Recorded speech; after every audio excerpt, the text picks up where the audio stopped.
Buenos días, hermanos, un gusto nuevamente estar con ustedes esta mañana de mediodía, de este día domingo, donde nos juntamos para alabar al Señor, preguntarle qué es lo que quiere para nuestra vida y cómo podemos aplicar la preciosa palabra al diario vivir. Hoy día comenzamos un nuevo libro, Segunda de Pedro, y vamos a estar mirándolo y aprendiendo de él. Dice así la epístola. Vamos a ver hoy día los primeros 4 versículos a modo de introducción. Simón Pedro, siervo y apóstol de Jesucristo, a los que habéis alcanzado por la justicia de nuestro Dios y Salvador Jesucristo, una fe igualmente preciosa que la nuestra. Gracia y paz os sean multiplicadas en el conocimiento de Dios y de nuestro Señor Jesús.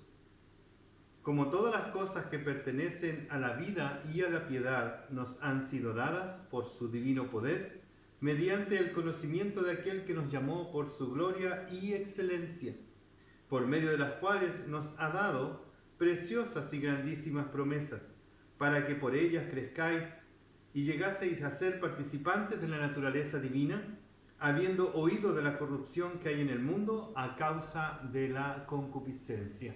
Oremos nuevamente a nuestro Señor. Padre, gracias te damos por esta porción de tu palabra.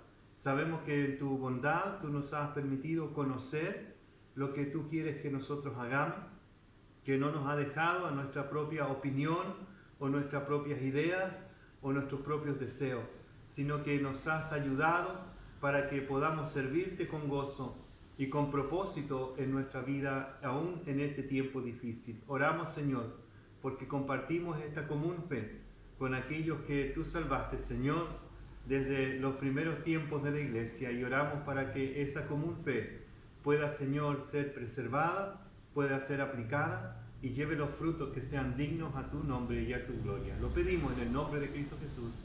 Amén. Amén. Bien, si estuvieras en la situación de una inminente muerte y pudieses escribir para tus descendientes algún mensaje o grabar, como ocurre en el día de hoy, que podemos grabar algún mensaje a tus familiares, a tus amigos, a tus hermanos de la iglesia, y ¿qué sería lo que contenería ese mensaje?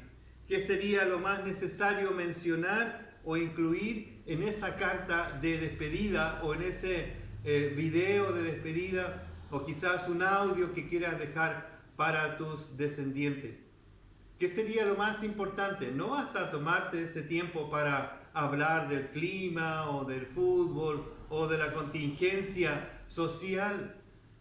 Yo creo que vas a tratar de que tus palabras sean lo más precisas, lo más ajustada, lo más como importante que quieres dejar en el corazón de aquellos que quieres que te recuerden. Bueno, Pedro es una carta breve, pero cargada de amor y de cuidado pastoral. Es una carta también de mucha premura. Ves aquí una carta breve, pero con mucho contenido, queriendo sintetizar aquellas cosas que él considera importantes para aquellos que le van a leer. Y entonces el apóstol Pedro aquí en esta breve carta va a resumir las grandes cosas que él quiere que sus destinatarios pongan atención. Él quiere dejar esto como un legado. ¿Cómo sabemos? Bueno, Simón o Simeón, como aquí se menciona, Simón Pedro, es una transliteración del hebreo que se usa en Hechos 15:14. El uso conjunto de Simón y Pedro, como vemos aquí en el inicio de la carta, nos recuerda de este hombre que el Señor llamó desde su trabajo de pescador y lo llamó para ser pescador de hombres.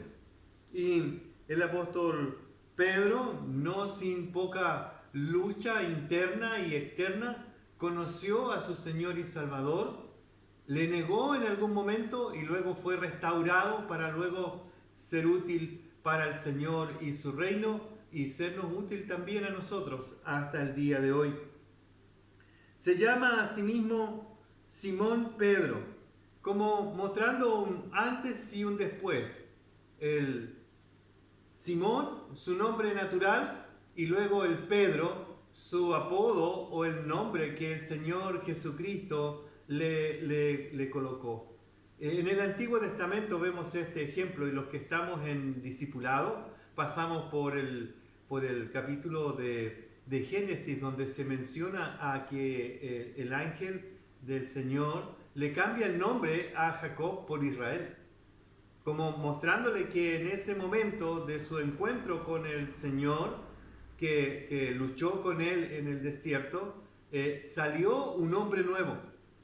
Entró el antiguo Jacob y entró el nuevo Israel. Y aquí Simón Pedro hace esta como conexión y dice: yo soy Simón, o fui Simón, y ahora soy Pedro. Simón Pedro. Hace este juego con sus nombres, ¿no? Que fue conocido desde que nació, y luego que fue conocido desde que conoció a su Señor y Salvador Jesucristo.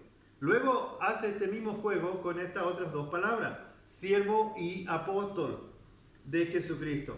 Siervo y apóstol.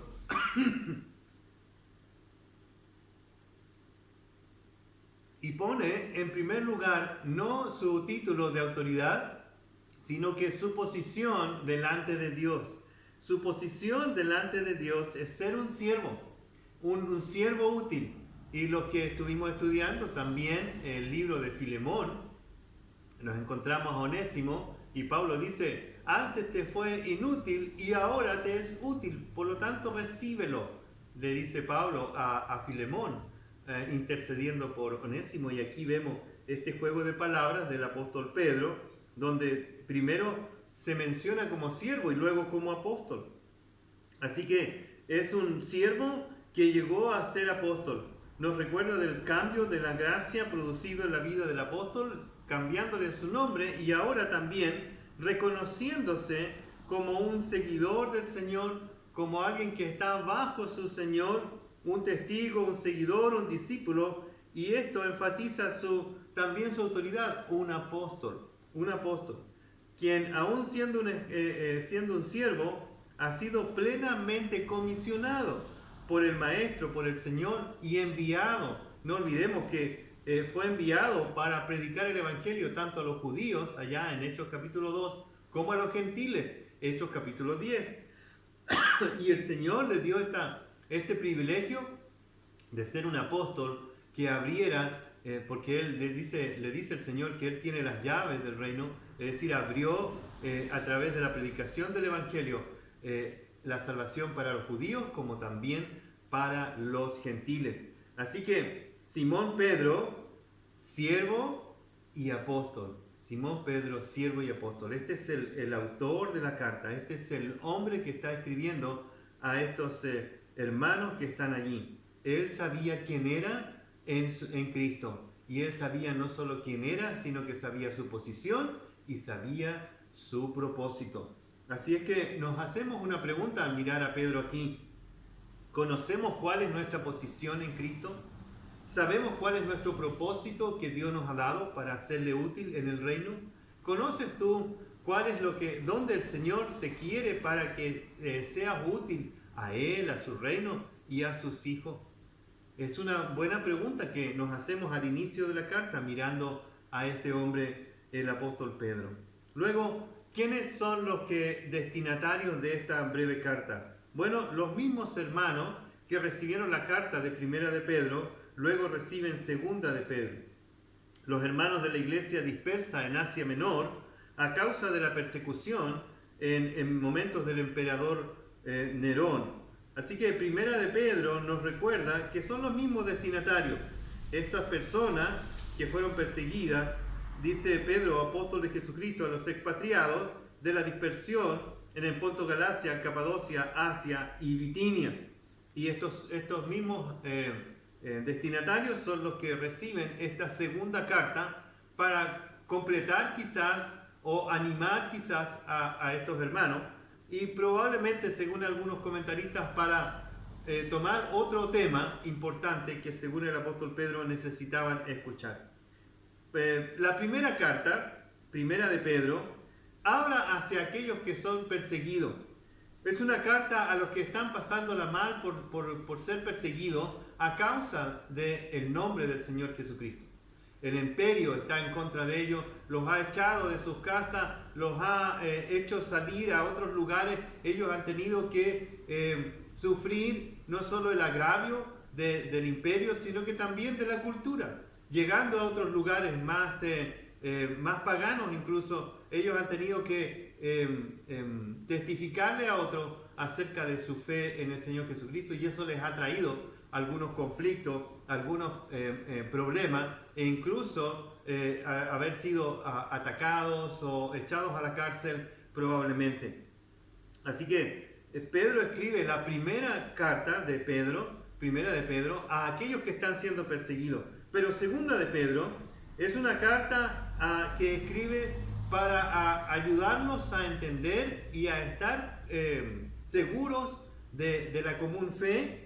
¿Por qué? Porque hay problemas internos, hay peligros internos, errores doctrinales que están llegando a la iglesia o que están surgiendo desde la misma iglesia.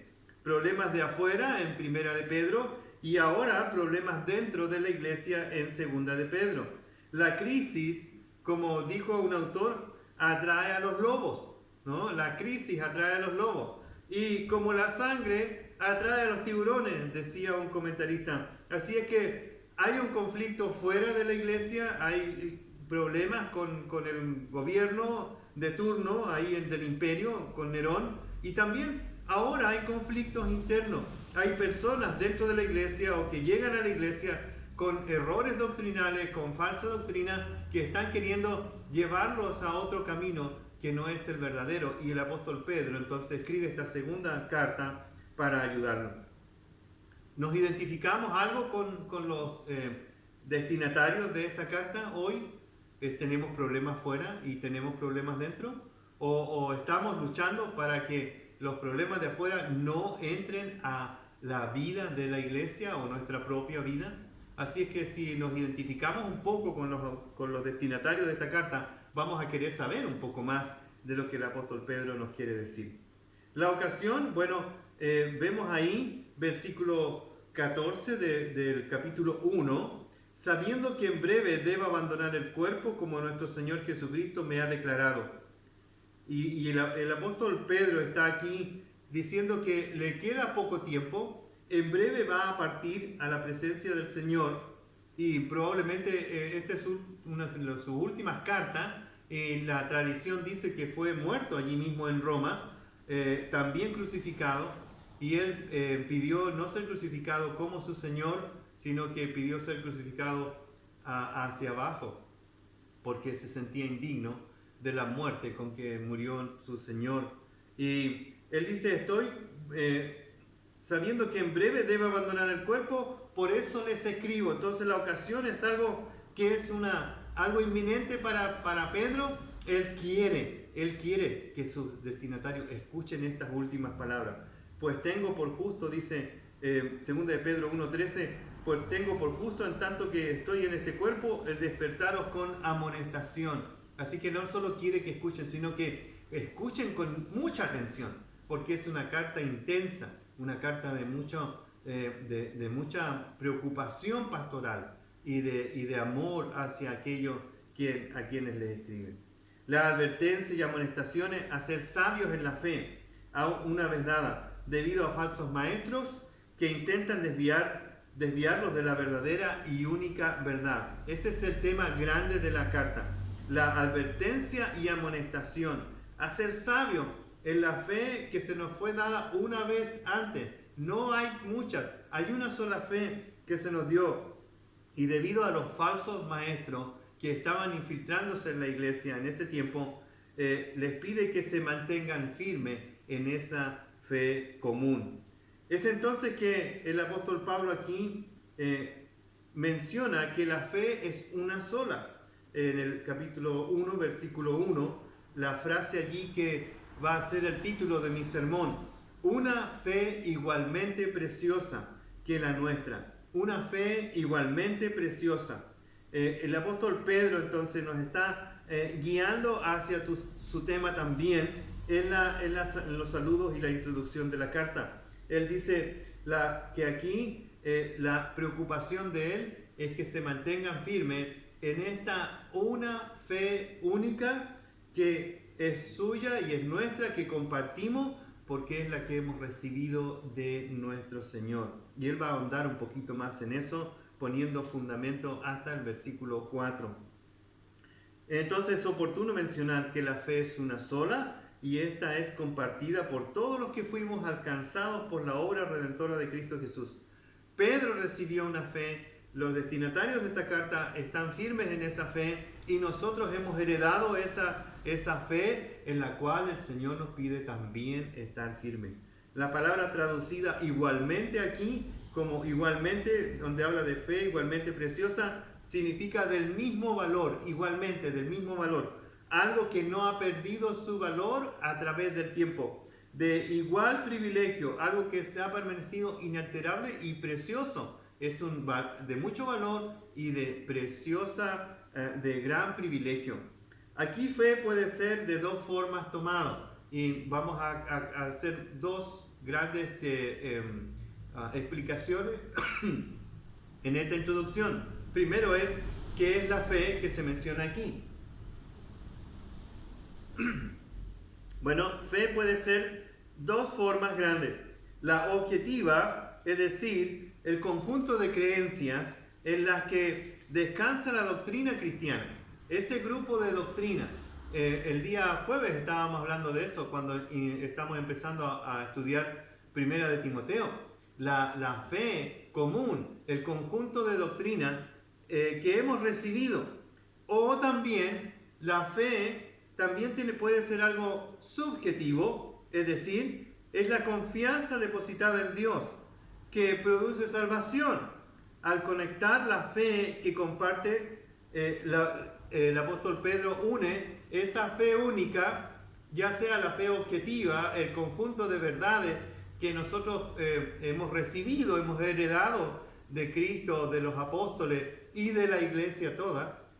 Esa común fe es en la cual el apóstol Pedro dice, debes estar firme, pero también es la fe que se ejercita subjetivamente hacia Dios, confiando en Él. Y las dos están allí incluidas en este capítulo.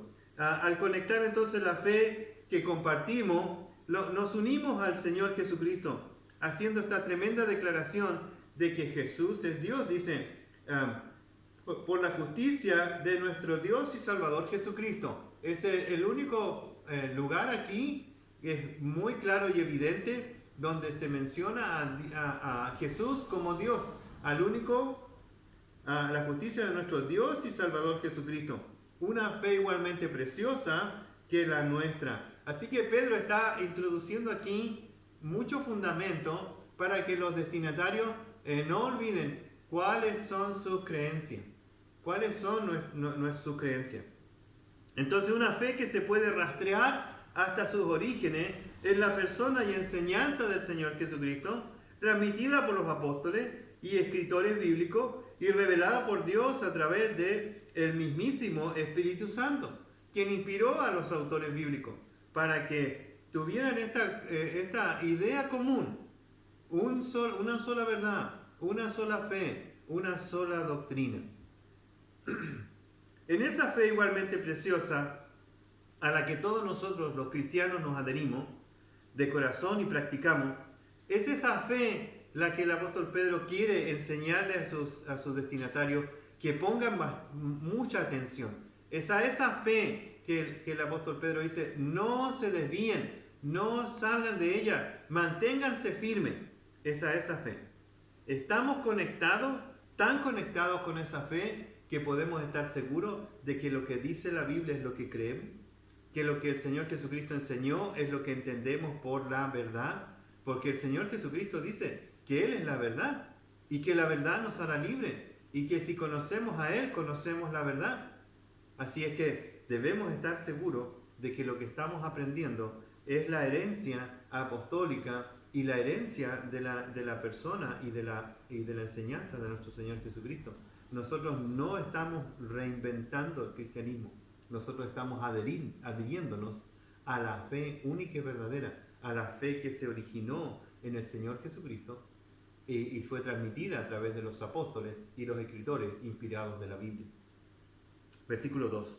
¿Cómo esa fe preciosa que nos une a los orígenes de la iglesia puede ser incrementada, madurada, perfeccionada y útil? Bueno, el apóstol Pedro va a decirnos que esta fe única que nos une unos a otros, esta fe preciosa que es igualmente preciosa para ellos como para nosotros, puede ser útil, incrementada y perfeccionada. ¿Para qué? Para que sirvamos a nuestro Señor, así como Él, siervo y apóstol, nosotros podamos servir a nuestro Señor como siervos útiles en el reino de nuestro Señor. ¿Cómo puede ser incrementada y crecer? Dice, gracia y paz os sean multiplicadas en el conocimiento de Dios y de nuestro Señor Jesucristo. Y aquí introduce otra palabra que es necesario explicar. Conocimiento. La palabra conocimiento en el mundo griego tenía una idea muy abstracta, ¿no? El conocimiento era que después se derivó en una filosofía que se llamó gnosticismo. Hasta el día de hoy tenemos algunos que postulan estas ideas gnósticas. Y lo que el apóstol Pedro está diciendo, este conocimiento no es gnosticismo, no es gnosis, sino es epignosis. Y lo explico. Gnosticismo es conocimiento puro, es dato, es información, es algo que según los griegos era algo que descubrías y que te hacía ser una persona especial, iluminada. Este descubrimiento era algo único, era algo que era misterioso y secreto y que solo algunos poseían. Por lo tanto, muchos de los griegos, uno de sus deportes favoritos era buscar y conocer nuevas filosofías. Eso se encontró el apóstol Pablo, ¿verdad? Cuando viajó a Atenas y allí predicó la palabra del Señor, y algunos con avidez quisieron escuchar, no porque estaban interesados en el Evangelio, sino porque eran nuevas cosas. Sus oídos tenían comezón de oír, pero no la palabra de Dios, sino que nuevas ideas, y cambiaban, y iban mutando, y el que adquiría estas nuevas ideas podía llegar a ser una persona iluminada, ¿no? Como un Platón, un Sócrates, un Aristóteles y todos esos que nosotros conocemos como grandes pensadores, ¿no? Pero que eran pensadores de lo abstracto, no de las cosas concretas. Se hacían muchísimas preguntas los filósofos de la época. Pero Pedro está poniendo aquí este énfasis en la palabra conocimiento en otro sentido. También había esta palabra que no solo hablaba del conocimiento puro, de datos, de información, sino que hablaba de este conocimiento que llevaba a una relación profunda con el origen de la información. De allí que la palabra conocimiento viene más del mundo hebreo que del mundo griego en este contexto del versículo 2. La palabra conocimiento aquí tiene que ver más con la forma en que lo entendían los hebreos. Ya en el libro de Génesis, por ejemplo, se usa esta palabra cuando dice que Adán conoció a Eva y tuvieron hijos. Entonces, conocer aquí, en el uso del apóstol Pedro, y va a usarlo muchas veces en su carta, una carta muy breve, pero menciona esta palabra como cerca de 16 veces en su carta. Esta palabra conocimiento tiene que ver con que te relacionas con la persona de donde viene ese conocimiento. Es decir, que contra más conoces a esa persona y te relacionas con ella, más conocimiento tienes de la verdad. Es una verdad relacional. Y entonces Pedro dice, solo puedes conocer la verdad conociendo a la persona del Señor Jesucristo y relacionándote con ella. Y algunos han comentado, por ejemplo, esta idea de que yo, por ejemplo, conozco al presidente, a nuestro presidente Piñera. Y nuestro presidente, porque lo he visto en televisión, lo he visto en internet, lo he visto en diarios, lo he escuchado tanto por radio, por televisión, como por internet. He escuchado sus discursos, conozco algo de su familia, pero lo conozco ¿de qué manera? Solo de manera, como dice la palabra griega, como gnosis, es decir, lo conozco desde lejos, sé datos de él, pero no he estado en su casa, no tengo una relación de amistad con él, nunca he pasado tiempo con él, ni alojado en su casa, no sé sus gustos privados, sus necesidades emocionales, no he tenido una conversación profunda con él para saber más de su vida, no tengo ese conocimiento. Ese conocimiento es el que el apóstol Pedro menciona aquí en este versículo 2. Es el conocimiento relacional, el que tenemos con la persona del Señor Jesucristo, con Dios mismo, a través de estar con Él, cerca de Él, de recibir de Él y de darnos a Él. Este conocimiento relacional es que nos va a hacer crecer y madurar en la gracia del Señor. Así que este conocimiento que los hebreos expresan aquí de esta manera no es solamente algo intelectual. Y hoy en día luchamos con eso, ¿verdad? Luchamos con tener conocimiento y ese conocimiento no estar conectados con el Señor. Muchos teólogos, muchos teóricos de la Biblia, pero pocas personas que practican la fe verdadera. Y otras personas que dicen creer en un Dios, creer en un Jesucristo, pero no saben quién es. Hace poco tuvimos una conversación con alguien donde nosotros vivimos. Y la persona, le pregunté yo si creía en Dios y me dijo que sí, pero la Biblia no la había leído, no sabía de quién era Dios. Y yo le dije, ¿de dónde viene su idea de Dios? Bueno, no me supo decir, de algo, no sabía. Así que nuestra idea de Dios y del Señor Jesucristo y de quién es Él, vienen de la palabra de Dios, pero sobre todo también de la relación que tenemos con Dios.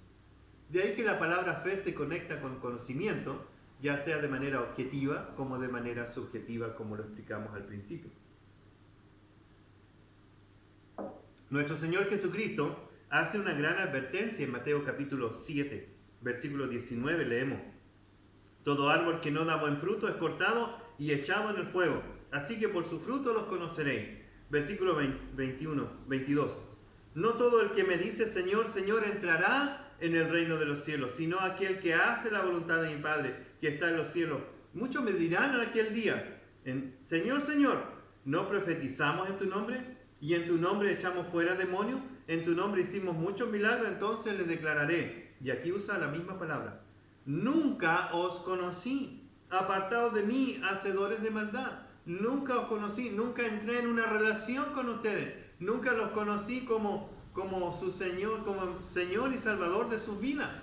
Nunca os conocí, nunca se acercaron a mí, dice el Señor, para conocerme. Solo datos, solo información, solo hechos, pero no relación. ¿Qué tan conscientes estamos de esto? De que nuestra fe, nuestra madurez, nuestro crecimiento espiritual se incrementa por nuestra relación con el Señor y Salvador Jesucristo. ¿Qué tanto impacta nuestra vida esta verdad de querer tener una relación profunda? Porque a través de una relación tenemos conocimiento de Dios. Versículos 3 y 4. Si Dios nos ha dado la salvación, que tiene que ver con la relación con Cristo Jesús, nuestro Salvador y Señor, ahora menciona más. Dice, ya se te ha dado la salvación, ya eres hijo de Dios porque compartes una fe igualmente preciosa que la nuestra, ya se te ha dado la salvación. Hay algunas personas que dicen, bueno, con eso me conformo, y la Biblia dice, no, hay mucho más. La salvación que se menciona en la Biblia es la entrada al reino de Dios, pero solo es la entrada. Dios no solo nos ha dado la salvación, ahora nos ha dado todo para vivir esa salvación.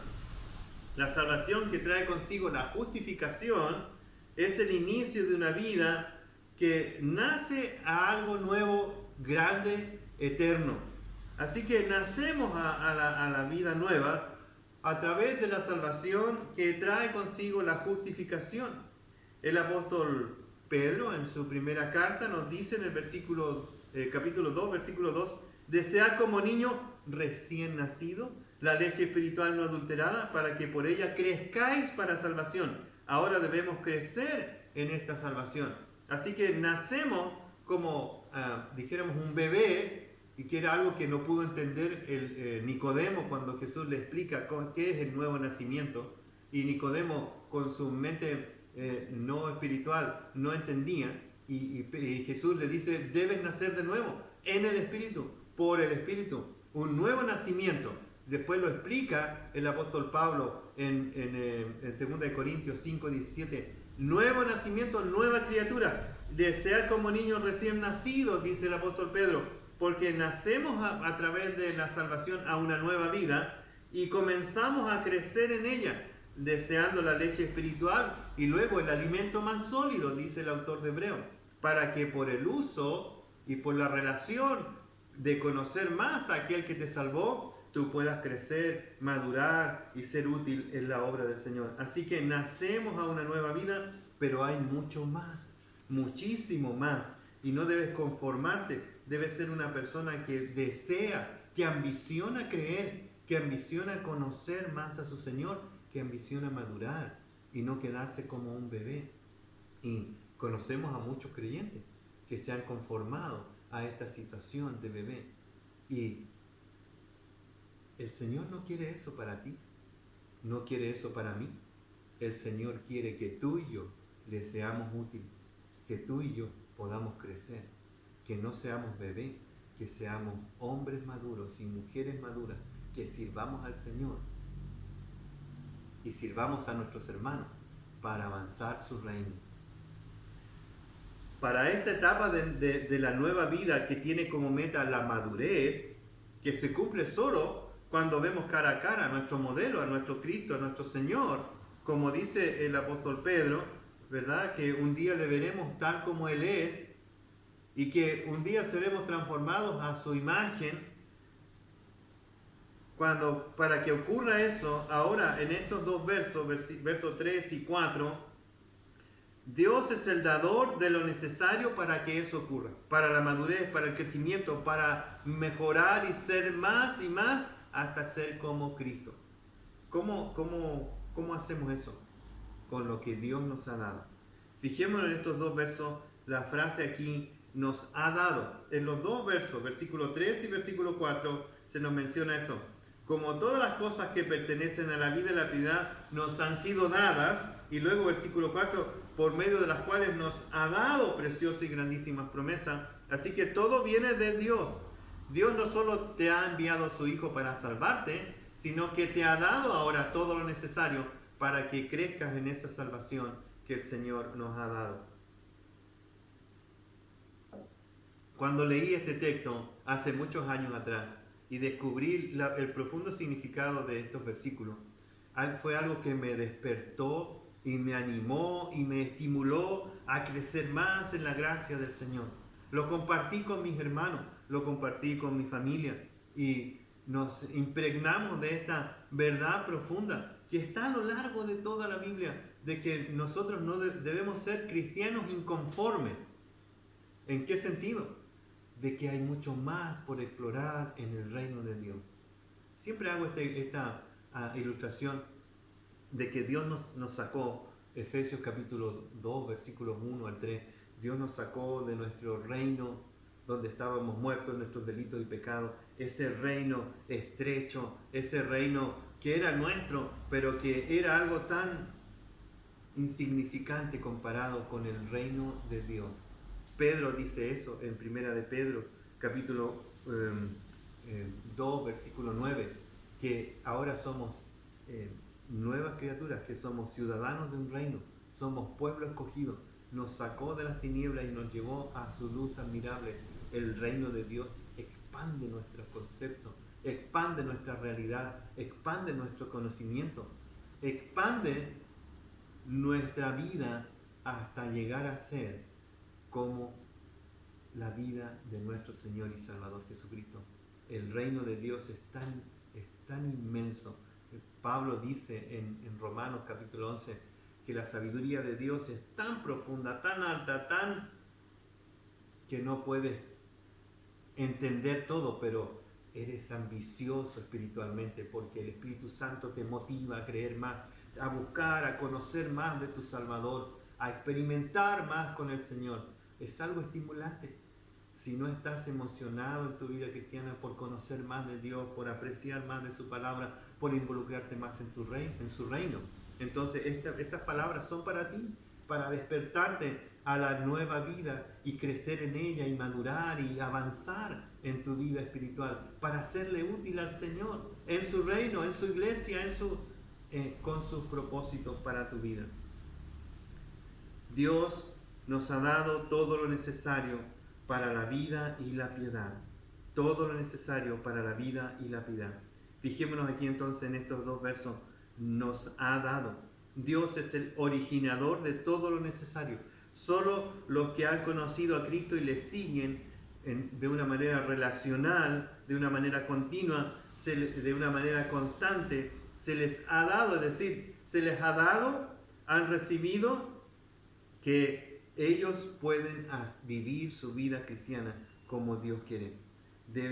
Es decir, para recibir debes estar o debes haber nacido en Cristo para recibir lo que Dios nos ha dado. No cualquier persona recibe lo que Dios ha dado. Solo lo reciben aquellos que tienen una fe igualmente preciosa que la nuestra, dice el apóstol Pedro. A ellos se les ha dado, a nosotros se nos ha dado, a ustedes se les ha dado, dice el apóstol Pedro, esas verdades profundas, todo lo necesario que pertenece a la vida y la piedad. ¿Qué son estas cosas? Bueno, antes de eso, Dios abre su bóveda, nos ha dado todo lo necesario, estamos completos en Cristo, totalmente equipados, no nos falta nada, todas las cosas. Nos hemos excusado en algún momento diciendo, no Señor, yo no puedo, mírame, yo no soy capaz, mira, yo no sé tanto como el otro, o Señor, en otro tiempo estoy ocupado, cuando haga primero esto, cuando has puesto excusas al Señor. Has dicho que tus debilidades, a lo mejor incluso tus pecados, son más poderosos que lo que Dios nos ha dado. No lo dices así, pero muchas veces presentamos excusas delante del Señor, excusas humanas y no la fortaleza divina que Dios nos ha dado para cumplir lo que Él nos manda a hacer. Dios te ha capacitado y me ha capacitado para hacer lo que Dios quiere. Soy siervo, pero también un discípulo que busca hacer la voluntad de su Maestro. ¿Qué son estas cosas que nos ha dado? Son elementos internos y externos necesarios para vivir la vida. Menciona aquí de nuevo esta fórmula que ha venido usando el apóstol Pedro.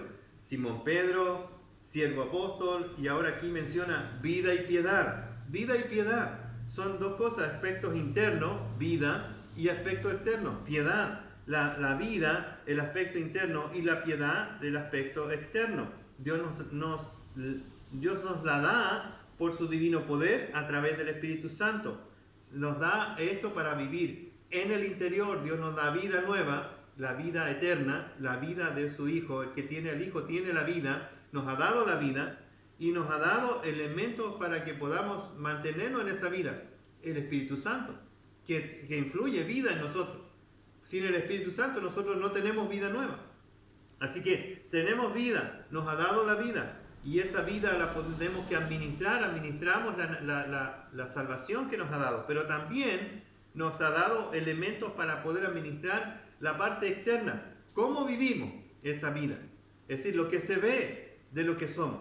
La piedad es aquellas cosas que son las acciones de aquellos que tenemos nueva vida. Y de ahí que el manual, la Biblia, es el elemento esencial de la vida de piedad. No solo para administrar lo que Dios nos ha dado a la salvación, sino que para poder mostrar hacia afuera lo que somos por dentro.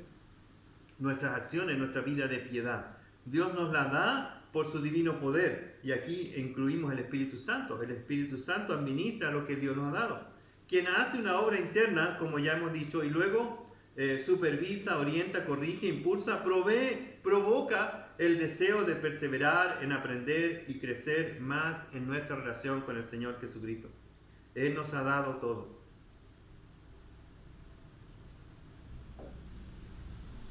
Así que el Señor dice que nos ha dado todo lo necesario para administrar la vida que Él nos ha dado, que Él nos ha puesto. en nuestra vida a través de creer en Cristo. La vida nueva ha venido porque Cristo es la vida. Y luego el Espíritu Santo viene a morar para sustentar esa vida, pero también nos ha dado otras cosas necesarias para poder vivir hacia afuera, para poder exportar lo que somos de adentro, los frutos que llama la Biblia, esos frutos que van a mostrar nuestra nueva manera de vivir, en cómo pensamos, en cómo hablamos, en cómo nos relacionamos, en nuestro trabajo, en nuestra familia, en fin, en medio del mundo. Y en 2 de Corintios capítulo 9, versículo 8, el apóstol Pablo hace una declaración aquí acerca de la palabra y la salvación de Dios. Dice, 2 de Corintios 9, 8, poderoso es Dios para hacer que abunde en vosotros toda gracia, a fin de que, teniendo siempre todas las cosas, todo lo suficiente, abundéis para toda buena obra. Así que, en comunión con lo que dice el apóstol Pedro, Pablo dice, tenemos todo, porque Dios, quien nos hizo nacer a través de su gracia, nos ha dado todas las cosas, todo lo suficiente para que abundéis para toda buena obra. Todo, todo, todo. Y aquí dice el apóstol Pablo, Pedro, que se nos ha dado todas las cosas, todo lo necesario se nos ha sido dado. Todo se nos ha sido dado. La palabra aquí entonces suficiente o todo lo necesario se refiere a autosuficiente. Es decir, tenemos todo el equipo necesario. Tú y yo estamos capacitados, somos potencialmente siervos útiles de Dios. Nadie está sin los elementos necesarios para servir a su Señor. La única limitación que tú tienes es que no has no has tomado esas cosas y las has usado para servir a tu Señor. ¿Y por qué no lo has hecho? Porque no estás ahondando más y más en el conocimiento de nuestro Señor Jesucristo. Porque si estás ahondando en su conocimiento, si estás conociéndole más y más, a través de la lectura, a través de la oración, a través de la contemplación de su grandeza, el amor de Dios se va a incrementar y ese amor te va a mover. Te va a mover. No te va a dejar que te quedes como un bebé. Te va a mover hacia crecer y te va a ser útil para el Señor. Significa ser independiente. ¿En qué sentido? Independiente de las circunstancias. Ya uno puede decir, ¿sabe qué? Las circunstancias no me limitan para servir al Señor. Esta pandemia no es una limitación para servir a Dios. El virus aquí, que no puedo salir, que no puedo hablar, no es una limitación. Encuentra forma. Dios te ha dado todo lo necesario. Todo lo necesario. Los recursos espirituales del creyente proporcionados generosamente por Dios son suficientes para satisfacer las demandas de la vida. Ninguna cosa te hace falta. La pregunta es, ¿a dónde recurre para afrontar las circunstancias difíciles de la vida? ¿Dónde estás recurriendo? La Biblia dice, se te ha dado todo lo necesario. No te falta nada. Versículo 4. Pedro nos enseña que las promesas de Dios en Cristo tienen la cualidad de ser como el dador. Las promesas del Señor tienen la cualidad de ser como el dador de esas promesas. Las promesas son preciosas y grandísimas. ¿Qué son estas promesas? Bueno, estas palabras incluyen todas las promesas divinas para los propios hijos de Dios contenidas tanto en el Antiguo como en el Nuevo Testamento, tales como la vida espiritual, la vida de resurrección, el Espíritu Santo, gracia abundante, gozo, fortaleza, guía, ayuda, instrucción, sabiduría, cielo nuevo, recompensas eternas. El Señor concede todas estas promesas para que por medio de ellas los creyentes lleguen a ser totalmente participantes de la naturaleza divina. Lleguen a ser participantes de la naturaleza divina. Y podemos a lo mejor hacer el ejercicio hoy día de conversar entre nosotros, la familia, entre los hermanos, cuáles son esas promesas, a cuáles has descubierto, y quizás podríamos pasar un día entero tratando de hacer una lista de las promesas de Dios, todas las preciosas y grandísimas promesas que sostienen nuestra vida para creer y perseverar hasta la eternidad. ¿Para qué? Para participar de la naturaleza de Dios. Se refiere a la gloria y la excelencia de Cristo. Debido a la calidad de su vida, el creyente puede recibir la promesa de compartir la misma naturaleza de Dios. Debido a que Dios nos ha dado la nueva vida en Cristo, esa nueva vida te conecta con el Señor Jesucristo. Y luego compartiremos en el cielo la naturaleza divina. Mas ahora, en el presente, nosotros recibimos parte de esa conexión con Dios a través de la presencia del Espíritu Santo en nuestra propia vida. Más concretamente, en el futuro seremos tal como Él es, a través de la glorificación de nuestro cuerpo terrenal, cuando ya no estaremos conectados con el pecado ni la corrupción, lo dice más adelante. Sí, pero ahora compartimos esa naturaleza divina en nuestro espíritu con el Espíritu del Señor. Primera de Juan, capítulo 3, versículo 2, amados, ahora somos hijos de Dios, aún no se ha manifestado lo que hemos de ser, pero sabemos que cuando Él se manifieste seremos semejantes a Él, porque le veremos tal como Él es. Seremos semejantes a Él porque le veremos tal como Él es. Esta enseñanza concuerda con Romanos capítulo 6, porque si fuimos plantados juntamente con Él en la semejanza de su muerte, así también le seremos en la de su resurrección. Sabiendo esto, que nuestro viejo hombre fue crucificado juntamente con Él, para que el cuerpo de pecado sea destruido, a fin de que no sirvamos más al pecado. Así que en el cielo tendremos plena salvación, y en la tierra estamos disfrutando de la salvación progresiva hasta su morada celestial. Debido a quien es Cristo y a la fe unida a Él, el cristiano disfruta de la posibilidad de una vida aquí y ahora libre de la esclavitud del pecado y de su contaminación, una vida en continuo crecimiento y progreso para ser más como Jesús. Nos esforzamos en el poder de su fuerza para ser más como el Señor. Nos esforzamos en administrar la vida nueva. Nos esforzamos en hacer uso de los elementos que Dios nos ha dado y nos aferramos a las grandísimas promesas del Señor para crecer en la gracia y en el conocimiento de nuestro Señor y Salvador Jesucristo. Ahora, ¿qué efecto produce eso en la vida de nosotros? Que huimos de la corrupción. Al final del versículo 4, huimos de la corrupción que hay en el mundo a causa de la concupiscencia. Este mundo ha venido a ser corrupto por causa del pecado, Génesis capítulo 3, que a su vez surgió por haberse entregado a las bajas pasiones.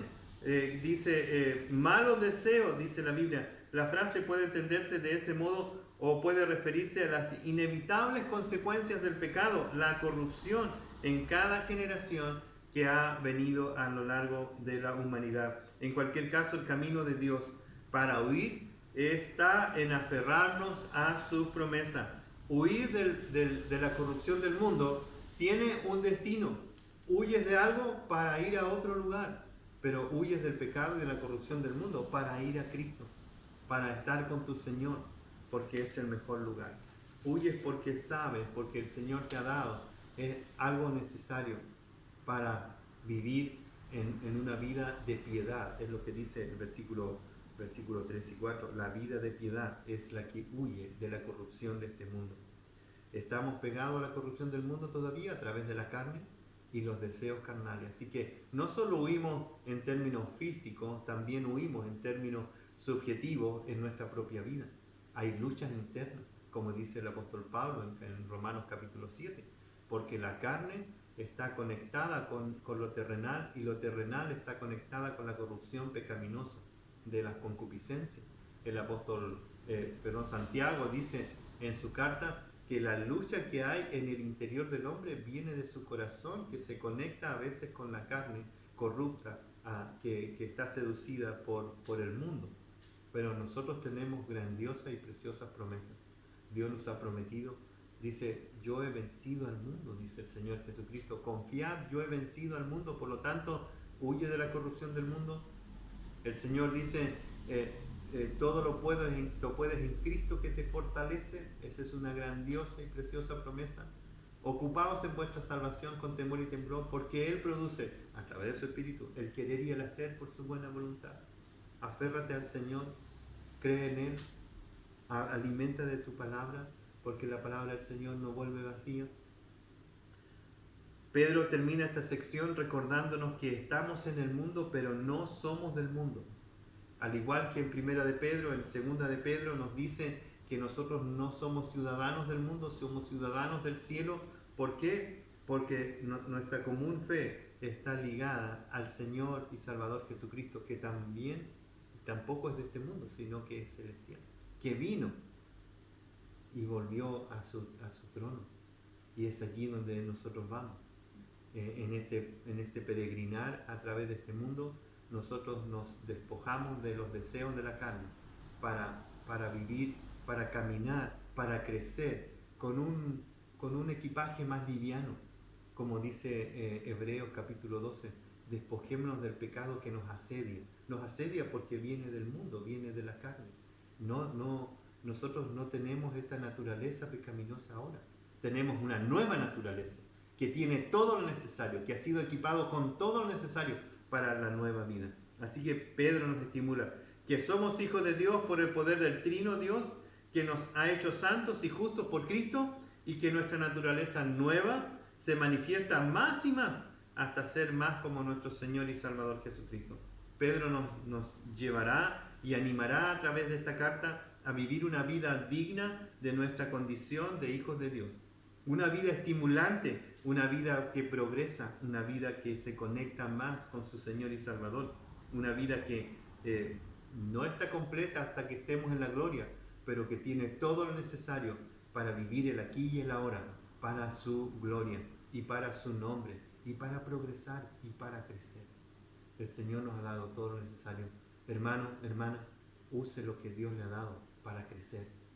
No nos conformemos a este mundo, sino a la imagen de nuestro Hijo, del Hijo de Dios, nuestro amado Salvador Jesucristo. Oramos al Padre.